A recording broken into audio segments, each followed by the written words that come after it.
In December, you were on Al-Jazeera television again. They had you back after your appearance in 2008.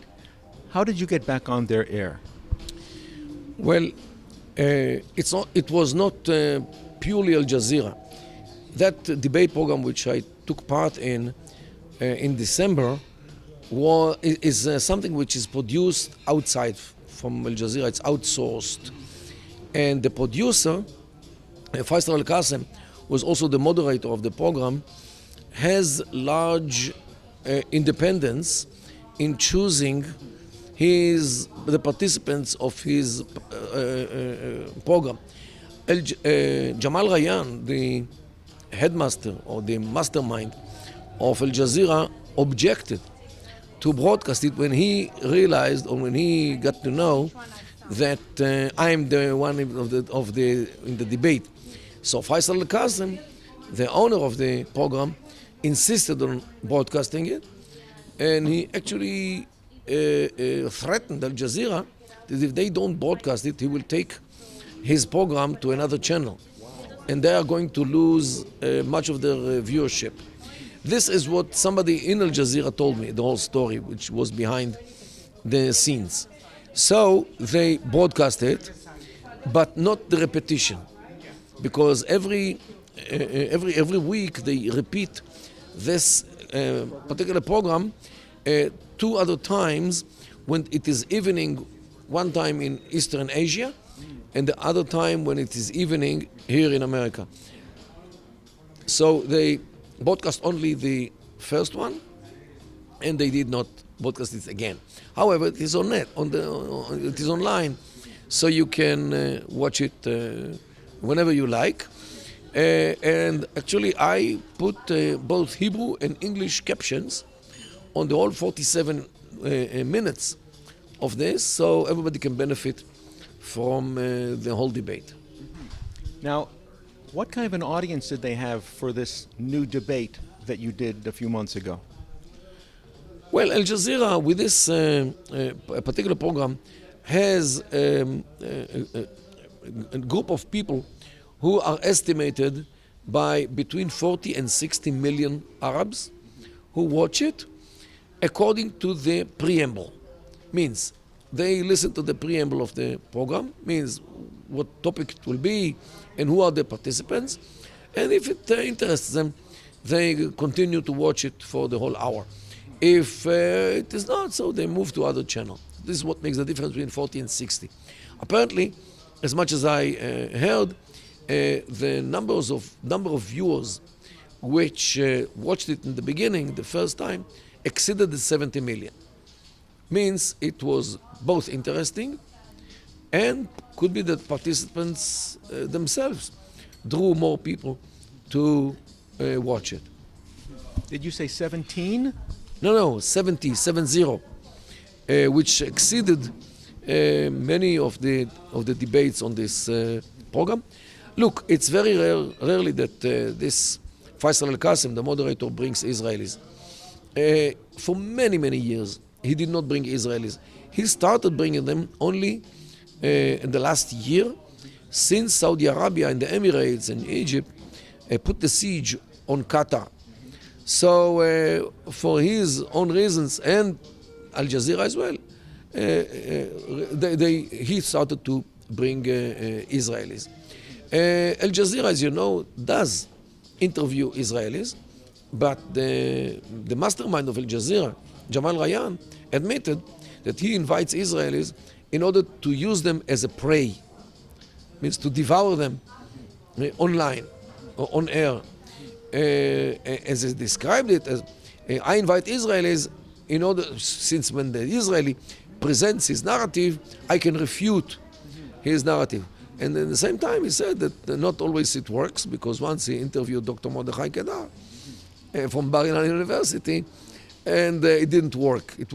He related to my former appearance on Al Jazeera from 2008, where I reminded him and his audience that we Jews were in Jerusalem 3,000 years ago, when his forefathers were drinking wine,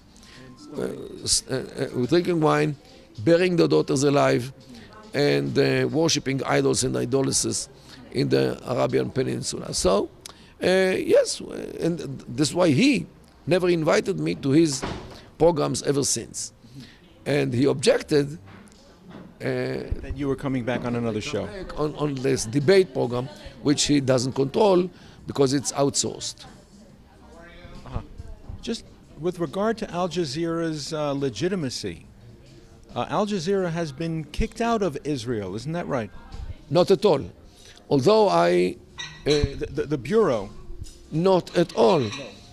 Unfortunately, and this is what should have been, but the State of Israel, for unknown reasons, has Al Jazeera or agrees to the fact that Al Jazeera works from within Israel and actually wages its jihad, media jihad, against Israel from Israel. And this is something outrageous because not even one state in the world would allow such a thing, that a channel, foreign channel, which represents the enemies of this state, no state will allow such a thing to happen, at least states which want to survive. States on a suicide course would allow such a thing, but any state which wants to survive and to live, in my humble view, shouldn't allow its enemies to use its soil in order to wage attacks against that state. Does Al Jazeera reflect the pan-Arab attitude, or does it represent the attitude of the monarchy of Oman? First of all, it's Qatar. What Al Jazeera represents is the Muslim Brotherhood ideology, the revolutionary Islam against the Arab regimes, revolutionary Islam against the West, and revolutionary Islam against the Westernism, which infiltrates the Islamic societies. This is what Al Jazeera is. They cover it by all kinds of things, like inviting Israelis or Americans or things like this, but this is all a way how to present as if they are the opinion and the other opinion, as they claim, al-Ray wal-Ray al-Akhar in Arabic, but indeed the reality is that they want to bash the West, to bash Israel, and to promote the Muslim Brotherhood organizations in Egypt, in Syria, when there was still Syria, Jordan, and of course Hamas in the Palestinian Authority. This is what their goal is, and everything else is a cover. Mm-hmm. So when young people are seeing AJ Plus on Facebook, Al Jazeera is considered acceptable in the same way as BBC and France TV channels. People see it as legitimate, that they would be upholding or maintaining the same journalistic standards in their reportage, especially with regard to the Arab-Israeli conflict. Is that right? This is what people expect, but in fact, Al Jazeera, I'll give you a good example. Imagine that the American media or American TV channels will never talk about America. We'll talk only about other countries. Okay? This is Al Jazeera. Al Jazeera is a Qatari channel which never speaks about Qatar. Only recently, because of the siege by the Saudis and the others, they started to talk about themselves. But for many, many years, since they were launched towards the end of 1996, they never talked about Qatar. They never showed the skyscrapers in Qatar. They never showed the lucrative housing and the cars. They actually were hiding it because they wanted to incite the Arab world or the Arab nation against its rulers and not against the fat cats in the Gulf who actually suck the money and if not the blood as well of the Arab nation by the prices of oil which they sell them. So, because Al Jazeera and its sisters from the Gulf want to divert the attention of the poor, hungry Arab nation to Israel, to the United States, to the West, rather than showing them who are the real corrupt people in the Arab world, which are the Qatar and its friends. Why do you appear on it then? I use them as a pulpit to give out or to present the Jewish, the Israeli, the Zionist standpoint. And since I speak Arabic, they don't have to translate me, so my Arab audience understand exactly what I want to say, what I mean to say. Yes, you need some chutzpah, you need some courage, and you need some knowledge, and of course you need Arabic. When you have all these four components, you can come in front of Al Jazeera and say cogent things which not everybody in the Arab world, but some will maybe understand and maybe even identify with you. However, I must mention that I'm not the only one who does it. There are some more Israelis, like Dr. Eddie Cohen, my good friend, and Avichai Edrei from the IDF, the spokesman, Ophir Gendelman, the spokesman of the Prime Minister, and there are some more. So it's not that I'm the only one who takes part in this battle, which is very hard. There are other Israelis, and I'm happy to say that they are much younger than me. So after all, I'm 65 years old, and definitely this battlefield of the Arab media should have more combatants like myself who will continue my and others' activity and struggle against those who would bash Israel in every possible opportunity, especially in the media. How about international news channels such as CNN, for instance, or BBC World or France 21? Are they assuming the same editorial position on the Arab-Israeli conflict as Al Jazeera because they're surrounded by so many of those reporter types? Not at all. Let's say we have in Arabic, we have BBC in Arabic, we have France 24, France 24 in Arabic, you have Russia Today in Arabic, you have Deutsche Welle, the German, in Arabic, there is a Chinese channel, and there are more. Those international channels in Arabic usually are much more balanced, especially Al-Hurra, the American one, which is operated by the State Department of State, definitely brings a much more balanced picture about Israel and its enemies, because Al Jazeera, the agenda of Al Jazeera says that Israel is to be blamed and accused for everything which doesn't work in the Arab or the Islamic world, because the Jews, you know, the protocols and so forth, the Jews are behind all the atrocities which are today in the Arab world, especially in Syria, in Iraq, or in other countries.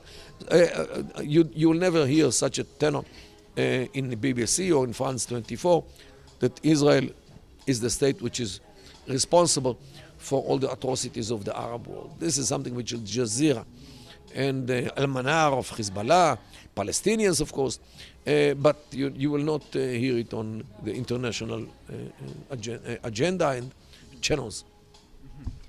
How about Israel? Does Israel have its own Arabic service, television service? Yes, we have a service in Arabic, but it is directed to the local Arabs, to the Israeli Arab citizens, because they don't broadcast in satellite, which the Arab world intercepts, which is Hotbird or Arabsat. They broadcast in other means which do not reach the Arab household in Morocco, in Tunisia, or in Libya. So unfortunately, Israel is not in the battlefield. Ought they be? Should they be? Of course they should be, because Arabs in general think or believe that the Israeli media are much more accurate, much more reliable, and much more honest about what they say, whether it's the radio or in the television. And if Israel broadcasted to the Arab world, definitely it was much success.